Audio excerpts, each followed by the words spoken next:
आप भाजपा का track record राज्य दर राज्य में देखिए जहां पे ये चुनाव नहीं जीतते।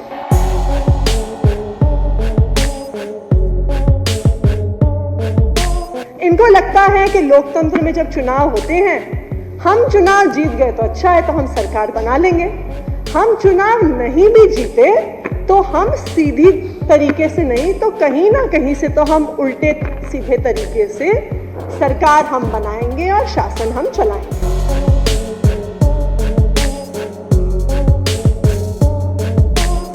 बहुत हुई महंगाई की मार, अब की बार मोदी सरकार। तो अब प्रधानमंत्री मोदी जी को ये सवाल का जवाब देना पड़ेगा कि महंगाई की मार पिछले 4 साल में बढ़ती क्यों जा रही है।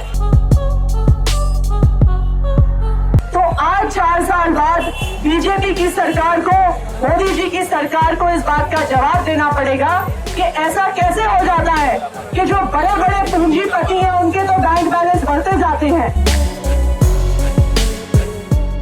भाजपा को दहाड़ लगाने वाली ये महिला राजनेता कभी स्कूल में टीचर हुआ करती थी।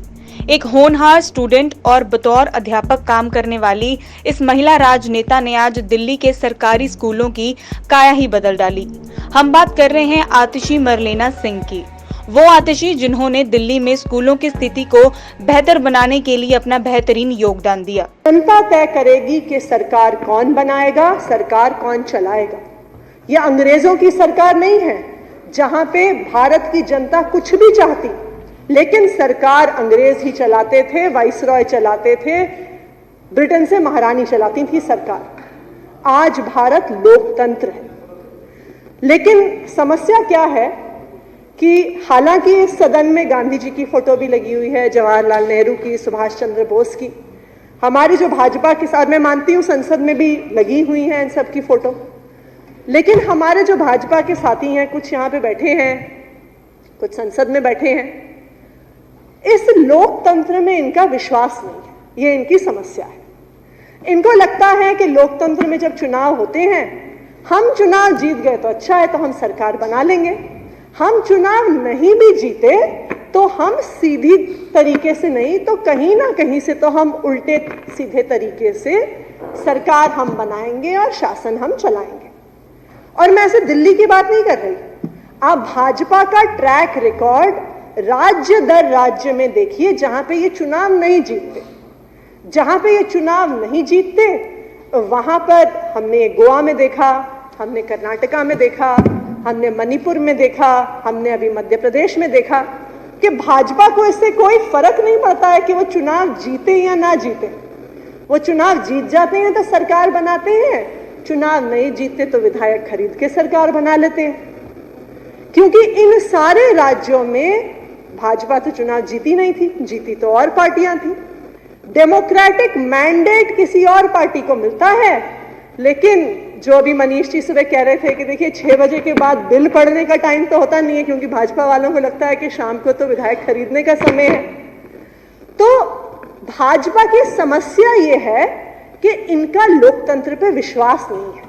दिल्ली में जन्मी आतिशी का जन्म दिल्ली विश्वविद्यालय के प्रोफेसर विजय सिंह और तृप्ता वाही के घर हुआ।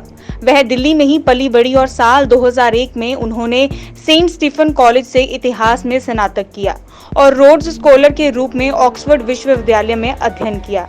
वह एक होनहार स्टूडेंट तो थी ही, साथ ही वह कर्नाटक के ऋषि वैली स्कूल में बतौर टीचर का काम भी कर चुकी हैं। इतना ही नहीं, इसके बाद वह कई नॉन प्रॉफिट कामों में शामिल रही, जिसमें संभावना इंस्टीट्यूट ऑफ पब्लिक पॉलिसी भी शामिल है।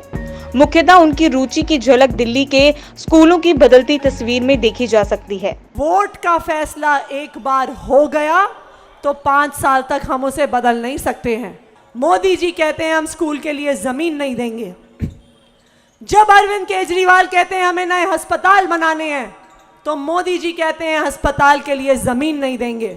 आज हमारी बेटियां जब कॉलेज में पढ़ती हैं, जब उन्हें कॉलेज से आने में देर होती है, तो हम 10-10 बार अपनी बेटियों को फोन करते हैं कि नहीं करते हैं? हम सब 10-10 बार अपनी बेटियों को फोन करते हैं। एक होनहार स्टूडेंट और एक सफल टीचर होने के बाद आतिशी की जिंदगी में तब नया मोड़ आया जब साल 2013 में वह आम आदमी पार्टी की पॉलिसी फॉर्मेशन के साथ जुड़ी। देखते ही देखते वह काम करती गई और आगे बढ़ती गई। इसके बाद उन्हें पूर्वी दिल्ली लोकसभा सीट का प्रभारी नियुक्त किया गया, जिसके बाद पार्टी ने लोकसभा चुनाव 2019 के लिए बतौर उम्मीदवार उनके नाम की घोषणा की। हालांकि 2019 में उन्होंने पूर्वी दिल्ली निर्वाचन क्षेत्र में क्रिकेटर गौतम गंभीर के खिलाफ संसदीय चुनाव लड़ा, लेकिन इसमें उन्हें हार मिली। बता दें कि वह वर्तमान में दक्षिण दिल्ली के कालकाजी निर्वाचन क्षेत्र से निर्वाचित विधायक हैं। साल 2020 के दिल्ली विधानसभा चुनाव में उन्होंने भारतीय जनता पार्टी के उम्मीदवार धर्मवीर सिंह को हराया था। इतना ही नहीं, वह पार्टी की राजनीतिक मामलों की समिति की सदस्य भी हैं। वह दिल्ली के उप मुख्यमंत्री मनीष सिसोदिया की सलाहकार भी रह चुकी हैं, लेकिन कुछ विवादों के चलते उन्हें अप्रैल 2018 में इस पद से हटा दिया गया था। वह न सिर्फ अपनी सादगी बल्कि अपने शानदार काम से पहचानी जाती हैं। दिल्ली में सरकारी स्कूलों की स्थिति के सुधार का बड़ा कारण उन्हें ही माना जाता है। में बीजेपी लोकसभा का चुनाव लड़ रही थी तो उन्होंने ये स्लोगन दिया था, बहुत हुई महंगाई की मार, अब की बार मोदी सरकार। तो अब प्रधानमंत्री मोदी जी को ये सवाल का जवाब देना पड़ेगा कि ये महंगाई की मार पिछले 4 साल में बढ़ती क्यों जा रही है। वो जब चुनाव लड़े थे तो उन्होंने कहा था कि एक आम इंसान की महंगाई की मार खत्म होगी, एक आम इंसान के पास नौकरी होगी, एक आम इंसान के पास काम होगा। लेकिन आज अगर आप देश की अर्थव्यवस्था का हाल देखिए तो 4 साल पहले देश जहां खड़ा था उससे बहुत बदतर स्थिति में खड़ा है।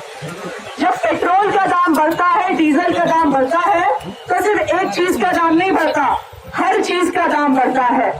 जब पेट्रोल का दाम बढ़ता है तो खाने का दाम बढ़ता है, जब पेट्रोल का दाम बढ़ता है तब कपड़े का दाम बढ़ता है, जब पेट्रोल का दाम बढ़ता है तो बर्तन का दाम बढ़ता है। तो ऐसा नहीं है कि सिर्फ पेट्रोल और डीजल का दाम बढ़ने से गाड़ी वालों को नुकसान हो रहा है। हर आम इंसान जो इस देश में रहता है वो पेट्रोल और डीजल की बढ़ते हुए दामों से परेशान है। तो आज 4 साल बाद बीजेपी की सरकार को, मोदी जी की सरकार को इस बात का जवाब देना पड़ेगा कि ऐसा कैसे हो जाता है कि जो बड़े बड़े पूंजीपति हैं उनके तो बैंक बैलेंस बढ़ते जाते हैं, लेकिन जो एक आम इंसान है जो दिल्ली के अलग अलग, भारत के अलग अलग हिस्सों में रहता है, गांव में रहता है, शहरों में रहता है, कस्बों में रहता है, उसकी जिंदगी मुश्किल दिन ब दिन क्यों होती जा रही है। जब तक मोदी जी इस सवाल का जवाब नहीं देंगे तब तक जनता शांत नहीं होगी, ये सवाल पूछती रहेगी और 2019 में जनता मोदी जी को ये दिखा देगी कि बहुत हुई महंगाई की मार, अब की बार नहीं चलेगी मोदी सरकार। जय हिंद। वह आम आदमी पार्टी की तो खास सदस्य हैं ही, साथ ही उन्होंने शिक्षा व्यवस्था को सुधारने के लिए भी कदम कदम पर काम किया। लेकिन वहीं कोई भी कार्यक्रम हो तो वह अन्य मुद्दों पर भी अपनी आवाज उठाने से गुरेज नहीं करती। Bureau report, spokesman TV.